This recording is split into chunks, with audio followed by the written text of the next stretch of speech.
Bonjour à toutes et à tous et bienvenue. Vous écoutez Kinix Sport, le podcast qui décrypte l'économie et les tendances marketing du sport amateur et professionnel en donnant la parole aux acteurs du secteur. Aujourd'hui, nous recevons Mathilde Guichard, chargée de communication et événementiel au Bourg de Péage Drôme Handball. Le Bourg de Péage Drôme Handball est un club de handball fondé en 1965 et basé dans la ville de Bourg de Péage, dans la Drôme. L'équipe féminine du club évolue depuis la saison 2017-2018 en Ligue féminine, soit le plus haut niveau français. On vous présente aujourd'hui Mathilde Guichard. Bonjour Mathilde Guichard. Bonjour et merci beaucoup pour l'invitation. Alors déjà, est-ce que vous pouvez vous présenter vous et quel est votre parcours professionnel pour en arriver au poste que vous occupez aujourd'hui à Bourg de Péage ? Avec plaisir. Donc Mathilde, j'ai 30 ans. Donc je suis arrivée au club en novembre 2019, plus sur le poste de chargée de communication. Alors moi, j'ai pas un parcours, on va dire, classique type sport business. J'ai fait d'abord une licence en sciences politiques et après j'ai fait un master en communication et gestion de projet pour les associations. Parce que j'avais cet objectif-là au début. Donc, j'ai travaillé dans plusieurs associations avant d'arriver au club de BDP. À côté de ça, j'ai toujours été passionnée par le sport. Je suis joueuse de hand depuis très jeune et je suis aussi toujours joueuse dans un petit club à côté dans la Drôme. Alors, merci pour cette présentation. Maintenant, est-ce que vous pouvez nous présenter votre club, Bourg de Péage Drôme Handball ? Oui, donc le Bourg de Péage Drôme Handball, c'est un club professionnel de handball féminin. Donc on joue au meilleur niveau français, donc en première division, donc le championnat de Ligue Butagaz Énergie, pardon. Donc là, on a enchaîné notre 4e saison en première division. Voilà, on est monté il y a 4 ans en D1 et on a réussi à se stabiliser et à rester au plus haut niveau. Et cette année aussi, on a vécu donc une qualification historique pour le club, vu qu'on est en play-off. On fait partie des 8 meilleurs clubs français sur les 14 engagés dans la compétition. Et avant, donc, vous étiez au deuxième niveau pendant combien de temps ? Oui, on a été en D2 pendant 3 ans. Et D'accord. avant, donc, on était en National 1 et voilà. Donc, un parcours progressif et donc on est encore un très jeune club de haut niveau, mine de rien. Donc, mais voilà, qui gravit les échelons petit à petit. C'est comme ça que le projet sportif s'est construit. C'est vraiment donc une fois la montée en D1 réussie, de se stabiliser, de grappiller une petite place chaque année pour doucement aller vers le haut du tableau. Notre objectif, c'est de pouvoir de pouvoir être qualifié pour une Coupe d'Europe en 2023. Donc, d'être dans les 5-6 premiers clubs. Donc, pour résumer, en une dizaine d'années, vous êtes passé de la 3e division à la première division et même au top 8 français. C'est ça. Donc, une belle progression. Alors, est-ce que vous pouvez donc vous avez un panel large, on va dire, de missions, donc puisque vous gérez donc toute la partie événementielle, communication, partenariat, marketing. Mais quelles sont vos missions, vous, au sein du club de Bourg de Péage, on va dire, pour résumer, quelle est votre journée type et est-ce que vous êtes toute seule pour gérer ces nombreuses missions ? Alors non, heureusement, j'ai la chance d'être très bien accompagnée. Donc en fait, moi, c'est vrai que je coordonne tout ce pôle communication, événementiel, partenariat du club. Mais on est une équipe de 7 personnes à gérer toutes ces missions-là. Je sais que c'est assez rare dans les clubs, notamment de hand féminin ou masculin, d'avoir une équipe aussi conséquente sur ces missions support, on va dire.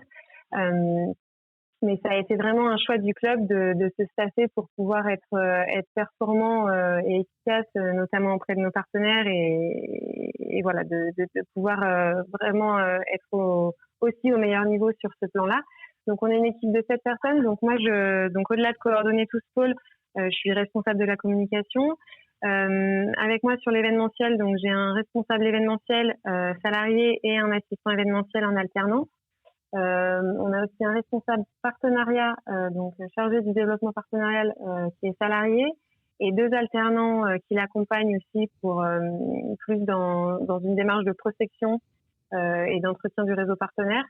Et on a aussi une personne en alternance sur tout ce qui est service aux partenaires et activation aux partenaires. Donc plus une fois que les partenariats sont signés, faire en sorte que voilà les partenaires soient satisfaits par rapport aux prestations sur lesquelles on s'est engagé, et puis leur proposer des activations en fonction de leurs attentes. Donc voilà, on est une belle équipe plutôt jeune et dynamique, donc voilà, qui fonctionne bien.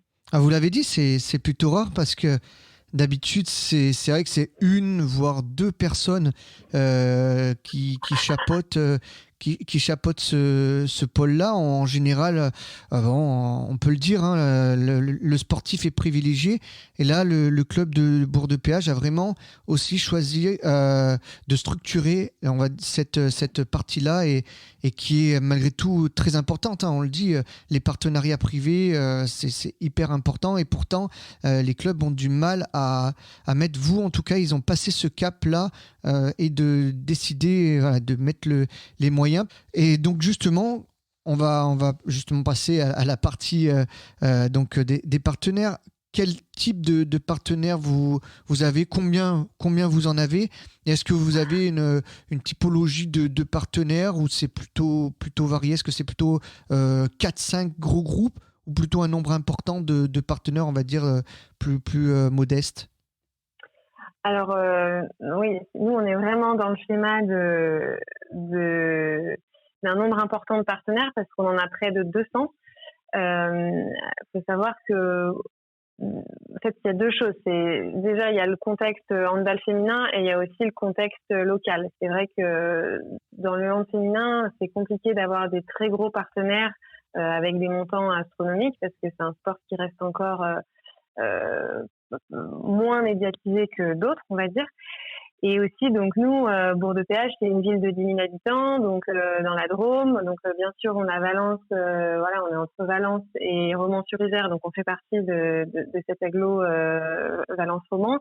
Mais du coup, c'est un territoire qui est quand même, ça reste un petit territoire. Donc nous, on a plus misé sur un nombre important de partenaires, et le club s'est aussi construit comme ça à l'époque de la 2e division. Beaucoup de gens qui ont fait confiance au club et qui se sont investis aussi par amour du club.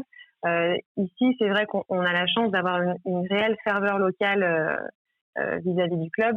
On a une salle qui peut accueillir 1500 personnes entre place assise et place debout. Hors Covid, la salle est toujours remplie. On est toujours à guichet fermé. Donc il y a une vraie ferveur, une vraie ambiance, et les gens du territoire en fait sont contents et très voilà, supporters avant tout du club. Donc du coup les partenaires s'inscrivent aussi dans cette dynamique-là, mais pas que. Donc on a des partenariats qui vont d'un engagement de 500 €, et notre plus gros partenaire il est sur 25 000 €. Donc 25 000 € sur un budget de près de 2 millions d'euros, c'est pas énorme proportionnellement. Donc du coup, on mise plutôt sur un grand nombre de partenaires pour le moment. Et voilà, des partenaires donc avec quelques partenariats nationaux. Je pense à BPI France, quelques grandes entreprises locales qui rayonnent au niveau national. Je pense par exemple à Saint-Jean et Serraviol. À Ezio, la mutuelle, donc quelques belles entreprises aussi, disons belles dans le sens renommé, et aussi des commerçants, donc voilà, plus au niveau local. Alors, vous l'avez dit, vous avez 200 partenaires, et votre zone entre guillemets de chalandise, c'est également donc Valence et donc plus généralement la Drôme. D'ailleurs, vous avez la Drôme dans le nom du club, puisqu'il s'appelle Bourg-de-Péage Drôme Handball. On peut dire votre zone de prospection, c'est vraiment le département et pas uniquement Bourg-de-Péage. Alors, le fait d'avoir choisi de garder Drôme dans le nom du club, c'est aussi parce qu'on a un fort soutien du département, donc du conseil départemental, notamment le complexe Durfort dans lequel on évolue. Donc, c'est via le département et la mairie de Bourg-de-Péage. Donc, voilà, on est très soutenu, voilà, merci, par le département. Donc c'était un vrai choix qu'il y ait à la fois le nom de la ville et le nom du département qui reste présent dans le nom du club. Et après, en termes de prospection, honnêtement, on prospecte pas encore dans tout le département. En fait, là, jusqu'à maintenant, c'est vrai que quand j'ai un peu décrit l'équipe, là, on a 3 personnes sur le partenariat, c'est très récent. Jusqu'à maintenant, on avait un commercial à chaque fois qui gérait tout cet aspect partenariat. Là, on a voulu passer un cap encore au niveau du partenariat parce qu'on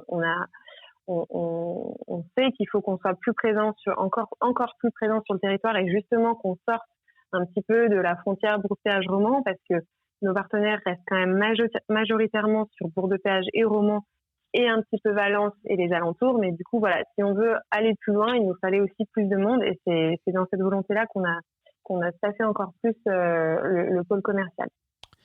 Est-ce qu'il y a une culture du sport professionnel dans votre département? Vous êtes le club le plus haut, enfin, le club le seul club professionnel du département, si je dis pas de bêtises. En sport collectif, donc nous on évolue en première division. On a sur Valence, on a le Valence Handball, donc un club de handball masculin qui évolue en Pro League, donc en deuxième division masculine, donc ça reste quand même un club professionnel. Enfin, les joueurs sont pro ou semi-pro. Et à côté de ça, on a aussi le rugby qui évolue aussi en deuxième division, le Valence Roman Drôme Rugby, le VRDR. Et là, on a aussi le basket de Saint-Vallier qui vient juste d'être qualifié pour la montée la saison prochaine, donc qui sera en Pro D2.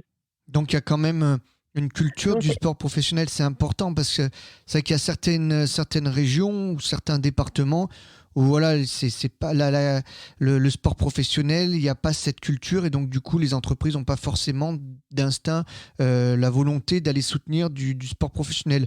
Vous dans votre département, il y a quand même cette culture-là et notamment du handball. C'est intéressant parce que du coup il y a quand même le club de Valence handball chez les garçons, donc c'est vraiment une terre de handball. Ça va être un plus, ça. Il n'y a pas besoin d'expliquer, entre guillemets, de ce que c'est que le handball. Il y a vraiment cette culture-là. Oui, c'est sûr. Ouais. On a la chance d'avoir... en plus, on n'est pas loin, même au niveau de la formation, on n'est pas loin du pôle espoir donc de Chambéry, où là, il y a la filière garçon.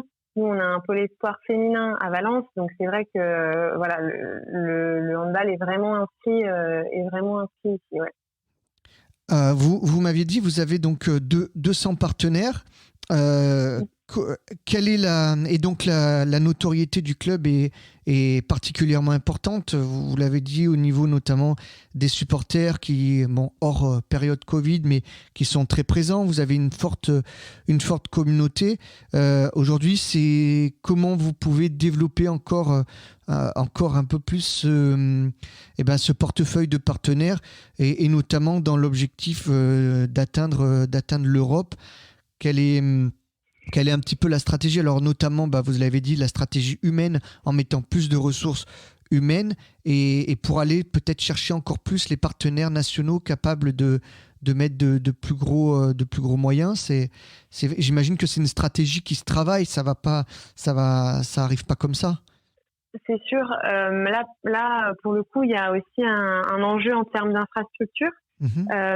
Parce que donc comme je vous disais, donc 1500 personnes, place assise et place debout. Place assise, c'est à peine 800 places, donc qui sont découpées, si vous voulez, en 2 blocs de tribunes de chaque côté du terrain.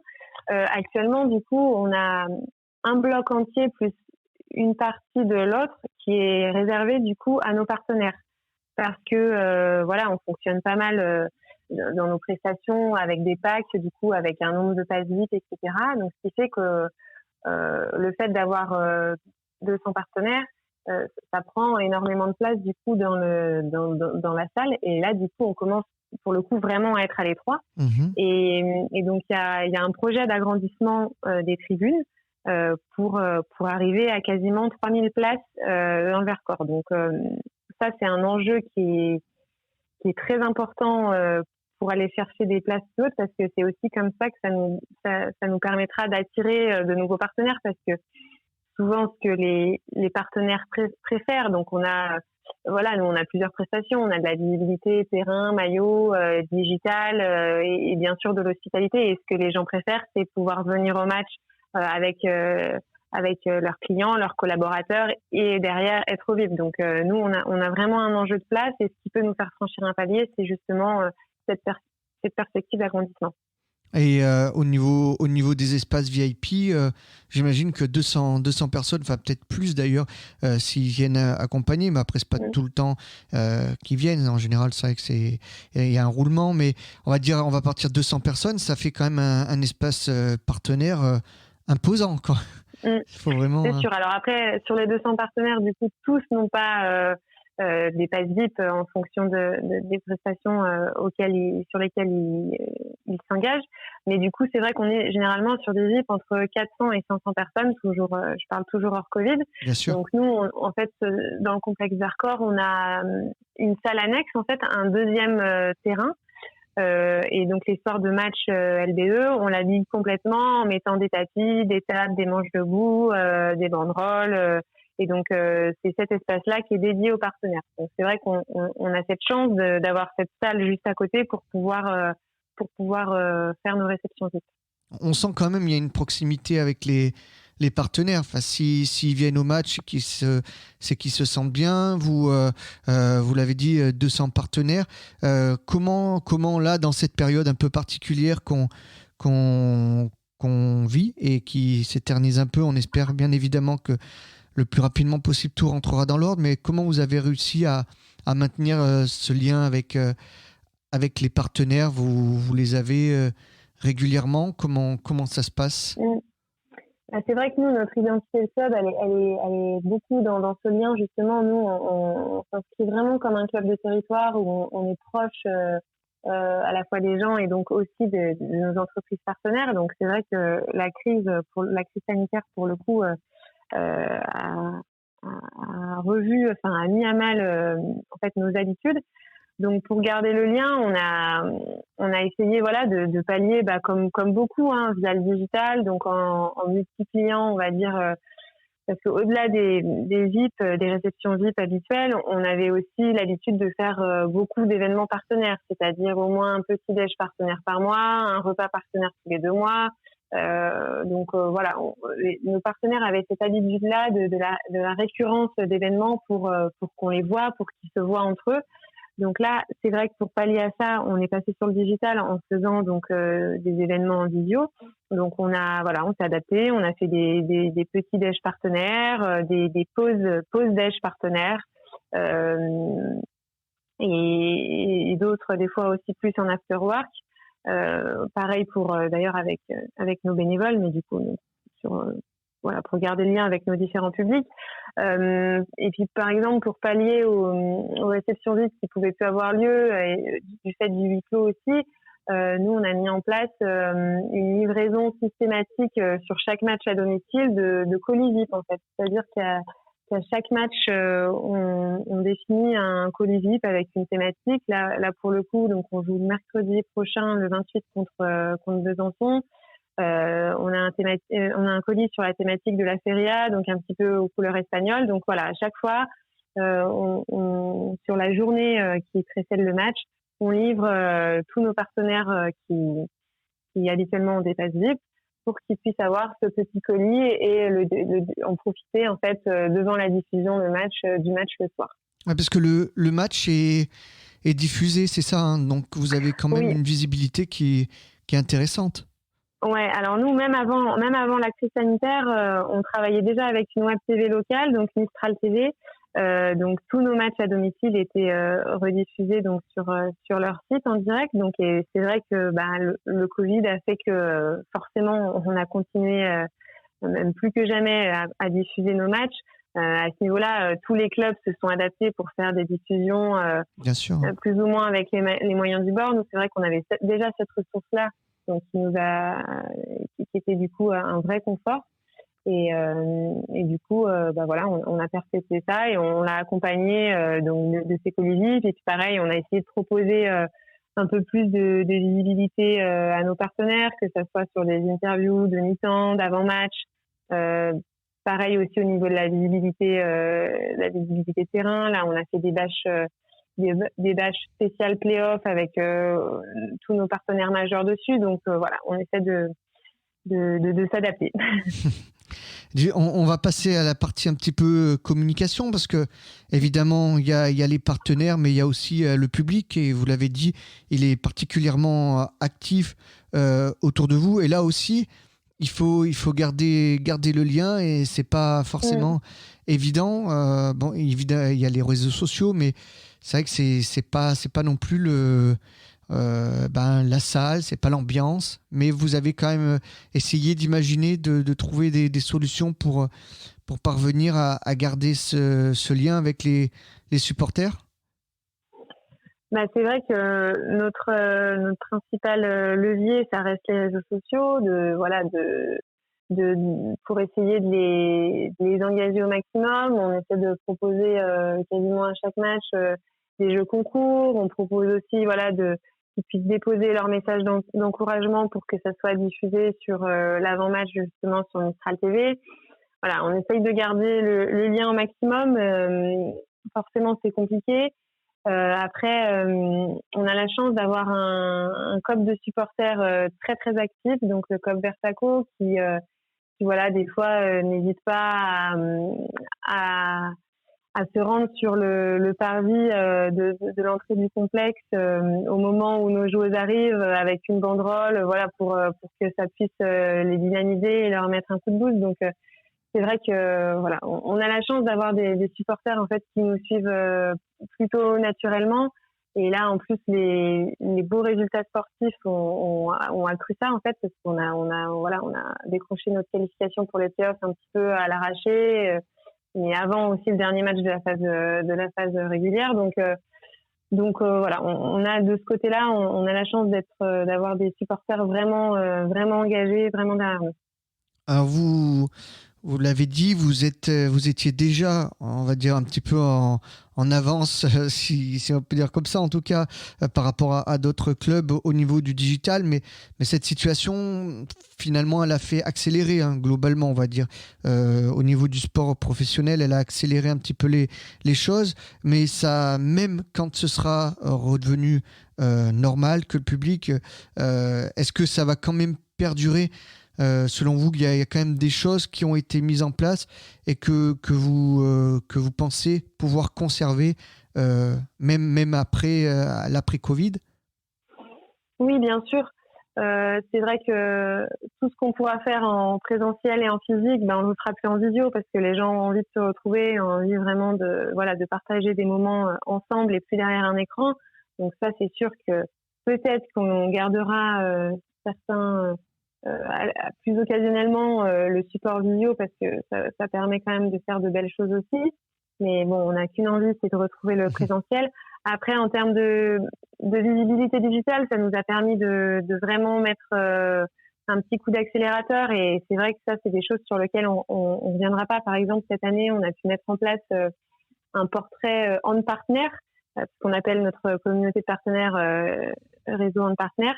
Donc sur un format vidéo très court, donc de 3 minutes, mais où on allait filmer dans des entreprises, où on prend des jolis plans et puis on a le dirigeant qui peut s'exprimer et puis expliquer, et présenter, expliquer son secteur d'activité, ses raisons, les raisons pour lesquelles il a rejoint le club, etc. Donc ça, c'est un format qui plaît énormément et on sait que par exemple on va le poursuivre parce que même sans Covid, ça permet une visibilité digitale à nos partenaires et il y en a beaucoup qui sont dans cette attente. Au niveau de la structuration, voilà, vous êtes quand même un club particulièrement bien structuré si on prend par rapport à d'autres, notamment au niveau administratif. Mais ça va être quoi les prochaines étapes? Vous m'avez dit que voilà, vous visiez l'Europe d'ici quelques saisons. Ça va être quoi les gros chantiers entre guillemets pour vous dans les quelques saisons à venir, on va dire à échéance européenne justement? Bah là, du coup, on a un enjeu assez fort sur la dimension commerciale, parce que là, il faut qu'on puisse augmenter quand même notre volume en numéraire, enfin en chiffres, je veux dire. Euh, Pour augmenter le budget, quoi. Oui, augmenter le budget. Voilà, c'est ça l'enjeu. Là, du coup, on a forcément eu une petite baisse cette saison à cause du Covid. Et là, on a un enjeu d'augmenter le budget, augmenter la part des partenariats. Et c'est dans ce sens-là qu'on s'est staffé. Donc, gros enjeu autour de ça. Après, comme je vous ai dit tout à l'heure, aussi l'enjeu au niveau de l'infrastructure qui pourra débloquer aussi certaines choses. Voilà, à côté de ça, on est aussi un club engagé, comme je vous disais tout à l'heure, on a un club de territoire et on est engagé sur toute une partie socio-éducative parce que depuis cette année, on a lancé un programme d'insertion professionnelle par le sport, donc ça s'appelle Starting Blocks, en partenariat avec un projet qui a été monté en partenariat avec deux structures, donc le groupe Archer et la plateforme Emploi. Auquel, on a répondu à un appel à projet PIC 100% inclusion et donc on a gagné cet appel à projet et donc c'est un programme sur 3 ans, donc aussi un enjeu à ce niveau-là. Continuer notre développement dans ce sens-là. Donc développer entre guillemets la notoriété du club et puis également développer le club dans son territoire par des actions. C'est énormément d'énergie, j'imagine, mais en tout cas, est-ce que justement il y a un développement au niveau des personnes, du personnel notamment, pour arriver à ça, ou là vous êtes suffisamment nombreux en termes de personnes? Bah pour le moment, on est bien, on va dire. On est Bonne équipe. On est une bonne équipe. On est quand même très staffé par rapport à d'autres clubs, comme vous l'avez souligné. Donc c'est vrai que pour le moment, on est bien comme ça. Après, ça peut aller très vite. Hein. Si les infrastructures, si l'agrandissement se fait des tribunes, forcément, ça nécessitera peut-être plus d'organisation, une direction différente, donc peut-être un poste plus stadium manager. Enfin voilà, peut-être que ça ouvrira de nouvelles perspectives sur l'événementiel. Donc forcément, il faudra repenser en fait quand les choses seront actées aussi. Mais nous, on est un club qui est plutôt dans une progression constante et dans un développement constant. Donc c'est vrai qu'on se dit pas on a atteint un quota de salariés, pas du tout. L'idée, c'est qu'on puisse continuer à se développer, toujours continuer à développer de nouveaux projets. Donc, forcément, s'il y a besoin de nouvelles personnes, on en recrutera. Et pour terminer, l'interview touche à sa fin, mais ça représente en temps normal, hors Covid, ça représente combien? Est-ce que vous savez combien ça représente de personnes en tout? Vous avez parlé brièvement des bénévoles, on va les saluer d'ailleurs parce que c'est qu'ils sont hyper importants. Ça représente combien de personnes justement avec les salariés, les bénévoles, les joueuses, le staff? Est-ce que vous savez, un jour de match, ça représente combien qui sont là pour l'organisation globale, terrain, hors terrain? Alors nous, déjà, dans le club, en fait, on est 34 salariés. Ah oui. Donc tout compris, hein. Donc les fonctions support, les joueuses pro. Donc nous on a 12 joueuses pro. D'accord. Et après à côté donc les jeunes joueuses de centre de formation donc, qui ne sont pas considérées comme salariés. Donc 34 joueuses pro, service support, le staff lié à l'équipe professionnelle et aussi nous on a des éducateurs pour les équipes plus jeunes qui sont salariés. On a 4 éducateurs salariés. Donc c'est vrai que ça fait une masse salariale déjà importante. Ah oui. Ensuite, les soirs de match, c'est quasiment 70, près de 70 bénévoles qui peuvent être sollicités. Donc là, pareil, on a la chance d'avoir vraiment des bénévoles qui sont à fond dans le club, qui sont là pour certains depuis longtemps et qui donnent énormément d'énergie dans le club sur l'organisation. C'est vrai que nous, on a un fonctionnement de VIP jusqu'à maintenant. On passe pas du tout très peu par des prestataires où on a des prestations clés en main. En gros, ils posent tout sur les tables, des serveurs sont là. Nous, on marche vraiment énormément avec des bénévoles et puis des partenaires qui nous livrent des prestations en nature, donc des produits que nous on transforme ou que pour les plats, les plateaux VIP. Donc voilà, ça demande beaucoup de boulot, donc beaucoup de bénévoles sont aussi engagés avec nous. Non, quasiment, une centaine de personnes les jours de match, c'est impressionnant.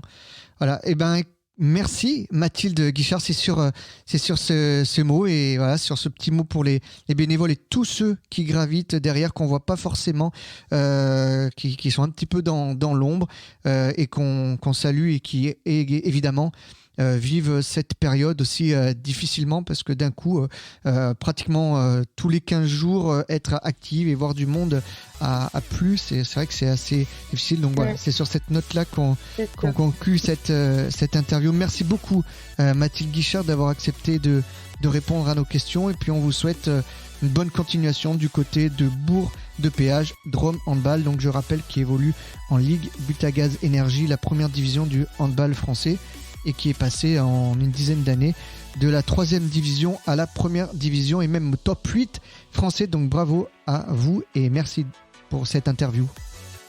Merci beaucoup à vous, c'était un plaisir.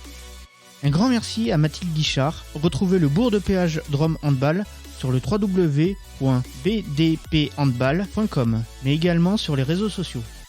C'était Kinexport, le podcast qui décrypte l'économie et les tendances marketing du sport amateur et professionnel en donnant la parole aux acteurs du secteur. Encore une fois, merci de nous avoir écoutés. On se retrouve très vite pour un prochain épisode et en attendant, retrouvez-nous sur sport.kinic.fr. À bientôt.